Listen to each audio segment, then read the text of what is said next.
যে সে নামাজের ক্ষেত্রে একেবারে বেখবর। আল্লাহর কসম সে নামাজ পড়ে না। আমি অবাক হয়ে যাই, মাগরিবের রক্ত সে দিয়ে টান টান হয়ে ঘুমাইতেছে, কি ব্যাপার।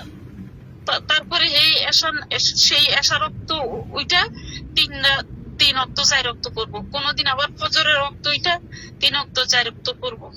সারা দিন কুমিরের মতো ঘুমাইবো, সারা রাত্রি মোবাইল নিয়ে বসে থাকবো, আর আমার মেয়ের সাথে ঘেউ ঘেউ ঘেউ ঘেউ করবো, অমুকরে ভালোবাসি, তমুকরে ভালোবাসি, তুমি একটু আমাকে বিয়ে করায় দাও, তুমি আমাকে একটু বিয়ে করায় দাও। বুঝছেন, তার অনেক নারী লিপসু, তার চোখের হেফাজত নাই। সে অনেক, আমি বইলে শেষ করতে পারবো না। আমি অনেক অনেক অপেক্ষা করছিলাম যে দেখি আলেমদের সমাজে থাইকা যদি তার ইসলাহ হয়, কিন্তু সে অহংকারী, যে নিজের দোষ নিজে জানে যে এটা আমি দোষ করছি, এটা আমি অন্যায় করছি, কিংবা এটা আমার গুনাহ হয়েছে, সে তওবা করে ফিরে আসে।